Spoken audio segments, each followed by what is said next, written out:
সিলেটের ভোলাগঞ্জে সর্বদলীয় ঐক্যের ভিত্তিতে পাথর লুটপাটের প্রতিবাদে সত্তা দার্শনিক সংঘ তার অবস্থান স্পষ্ট করছে। হ্যাঁ, আপনার সারা দেশব্যাপী আমরা করি হচ্ছে সত্তা দার্শনিক সংঘ, একটা দার্শনিকদের সংগঠন। দার্শনিক বলতে হচ্ছে যারা চিন্তা ভাবনা করে, সমাজ নিয়ে চিন্তা করে, নিজের খেয়ে যারা বনের মোষ তারা, আমরা তাদেরকে নিয়ে কাজ করি। সমাজ নিয়ে চিন্তা করি, রাষ্ট্র নিয়ে চিন্তা করি, বিশ্ব ব্যবস্থা নিয়ে চিন্তা করি। এই চিন্তার একটা ধারাবাহিকতায় আমরা ধরেন আমাদের এলাকায় কিছু কাজ আমরা জারি রেখেছি। সত্তা দার্শনিক সংঘ, তারপর বাংলাদেশে গণ অভ্যুত্থানের পর একটা রূপান্তর হয়েছে বাংলাদেশ রাষ্ট্রের। এই রূপান্তরের ধারায় বর্তমান সমাজ কাঠামো কোথায় গিয়ে দাঁড়িয়েছে এটা নিয়ে আমরা কাজ করি। এখন কাজ করতে গিয়ে যে জিনিসটা দেখা গেল যে দলীয় যে রাজনীতি যারা আছে, যারা দল করে, যে নাম বলতে তো সমস্যা নেই, যেমন বিএনপি, এরপরে জামাত, আওয়ামী লীগ তো দেশ থেকে চলে গেছে, এরপরে ধরেন আরও আছে কোস্টা পার্টি যেগুলি আছে। আমাদের যে চিন্তা, সত্তা দার্শনিক সংঘের যে চিন্তাটা, সেটা হচ্ছে যে আপনার ধরেন নির্দলীয় একটা গণরাজনীতি ধারা, নির্দলীয় গণরাজনীতির ধারা ছাড়া আপনি বাংলাদেশকে রক্ষা করতে পারবেন না। আপনি যেখানেই যান সেখানে দলীয় বাটপাট যারা আছে তারা দখল করে রেখেছে। আপনি আদালতে যান, দলীয় আপনার যারা আছে তারা কমিটি আদালত তারা দখল করে রেখেছে। এখানে আপনার জেলা প্রশাসনে যান, ঠিকাদারিতে যান, যত অর্থনৈতিক কর্মকাণ্ড আছে, অর্থনৈতিক কর্মকাণ্ড ছাড়াও যেখানে আপনার সেবা খাতগুলি যেখানে আছে, এখানে আপনার দলীয় যারা আছে তাদের কিন্তু তারা এখানে আপনার করে রেখেছে। একটা ছোটো জিনিস দিই, যে এই যে কয়েকদিন আগে একটা ঐক্যমত্য কমিশন করলো ডক্টর আলী রিয়াজ বিদেশ থেকে এসে। ঐক্যমত্য কমিশন আসলে এটা আমি মনে করি যে এটা একটা বাজে কমিশন হয়েছে। আপনি পলিটিশিয়ানদের মধ্যে আপনি ঐক্য করতে পারবেন? এক একটা রাজনৈতিক ধারা এক একটা মতাদর্শ প্রচার করে এবং ওইভাবে তারা রাষ্ট্র ক্ষমতায় যেতে চায়। আচ্ছা, জামাতের মতাদর্শিক ধারা আপনি কমিউনিস্ট পার্টির মতাদর্শের ধারার সাথে আপনি মিলাইতে পারবেন? এটা পারবেন না। ঐক্যমত্য কিসের ঐক্যমত্য আপনারা করেছেন? মতাদর্শিক ধারায় যদি আপনার ঐক্যটা না হয় তাহলে এই ঐক্যটা আপনার ফলপ্রসূ হয় না। তাই ডক্টর আলী রিয়াজকে বলতে চাই যে আপনারা ডক্টর ইউনূসের যে চিন্তা ভাবনাতে, ডক্টর ইউনূস আপনাদেরকে কী বলেছে যে দল ছাড়া হবে না, দল মানে রাষ্ট্র চালাবে দল।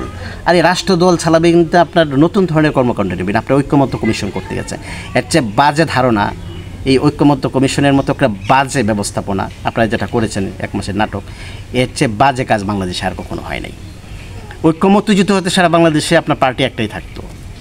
ঐক্যমত্য কমিশনে আপনারা যাদের নেতৃত্বে গণ অভ্যুত্থান হয়েছে, আমি আবার বলি, যাদের নেতৃত্বে গণ অভ্যুত্থান হয়েছে, আপনি সেই নির্দলীয় জনগোষ্ঠীকে আপনি ঐক্যমত্য কমিশন থেকে বাদ দিয়েছেন কেন?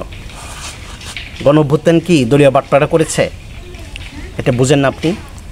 গণ অভ্যুত্থান হয়েছে নির্দলীয় গণরাজনৈতিক ধারার লোকেরা গণ অভ্যুত্থান করেছে। আমরা করেছি গণ অভ্যুত্থান, আমরা রাস্তায় নেমেছি, পিছন দিয়ে গুলি করেছে, আমরা এরপর টিকে আছি, আমাদের ছেলেরা গুলি খেয়েছে। গণ অভ্যুত্থানই ধারা। এই গণ অভ্যুত্থানের আপনার গণ অভ্যুত্থানের চেতনাটা আপনি বুঝতে হচ্ছে কি ঐক্যমত্য কমিশনের মাধ্যমে। তারপর কি করেছেন? একটা ঘোষণাপত্র দিয়েছেন।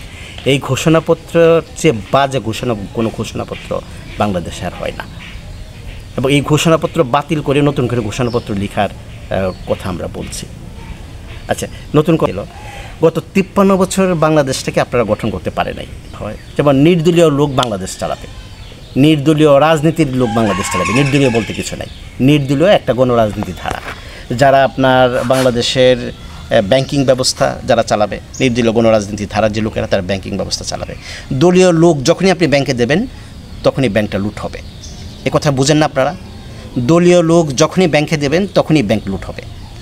আর কি করতে হবে? পিএসসি, পাবলিক সার্ভিস কমিশন, এটা নির্দলীয় গণরাজনীতি ধারা লোক যারা আছে, যারা কোনো দল আপনার ওইভাবে কোনো দল করে না, সাধারণ মানুষকে নিয়ে যারা বাংলাদেশকে বাঁচাতে চায়, তাদের নেতৃত্বে পিএসসিটা গঠন করেন।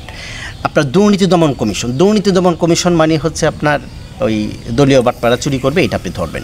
এটা দলীয় লোক দিয়ে যদি আপনি সেট আপ করেন তাহলে দুর্নীতি বাংলাদেশ থেকে হবে।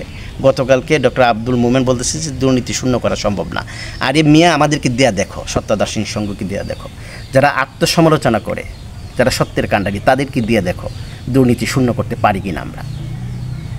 বাজে আলাপ এগুলি আপনার কোনো মিটিংয়ের মধ্যে আপনারা করবেন না। দুর্নীতি শূন্য করা যাবে না, দুর্নীতি শূন্য করা যাবে। দুদক নিয়ে আমাদের বড় আপত্তি ছিল প্রথম থেকেই, এইটা দুদকের নাম কেটে হবে দুর্নীতি শূন্যীকরণ কমিশন। ডক্টর আব্দুল মোমেন এখন যে চেয়ারম্যান আছে, উনি ওই বগুড়া থেকে কী বলছে যে দুর্নীতি শূন্য করা সম্ভব না। এর চেয়ে বাজে কথা আর হয় না। ওনার এই কথার প্রতিবাদ জানাই আমরা সত্তা দার্শনিক সংঘ এবং কোনো রাজনীতির পক্ষ থেকে। আচ্ছা, নতুন একটা কথা বলি। আপনি ধরেন নির্দলীয় গণরাজনীতি ধারা লোকেরা যদি লোকদেরকে যদি বাংলাদেশের নেতৃত্ব আপনারা না দেন তাহলে হবে কি? তাহলে লুটপাট হবে। দেখতে পারতেছেন না লুটপাট? সিলেটের আপনার একটা জায়গায় যেখানে সাদা পাথর ছিল, আওয়ামী লীগের সরকারে ওই সাদা পাথর ঠিক ছিল, তারা চুরি করে নাই, লুটপাট করে নাই। তো এই যে গিয়ে আমি খোঁজখবর নিয়ে দেখেছি যে তারা করেছে কি, যে বিএনপির নেতৃত্বে প্রশাসনের সাথে আপনার তারা যোগসূত্র স্থাপন করে আপনার সাদা পাথর যা আছে সব নিয়ে চলে গেছে। এটা করেছে দলীয় লোকেরা করেছে।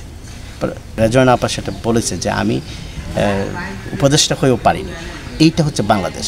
বাংলাদেশকে বাঁচানোর জন্যে, বাংলাদেশের অবকাঠামোকে নতুন করে পুনর্নির্মাণ করার জন্যে যারা দার্শনিক, নিজের খেয়ে বনের মোষ তারা, যারা কোনো কিছু মানে চাওয়া এবং পাওয়ার আশা করে না, তাদের নেতৃত্বে বাংলাদেশটা হতে হবে।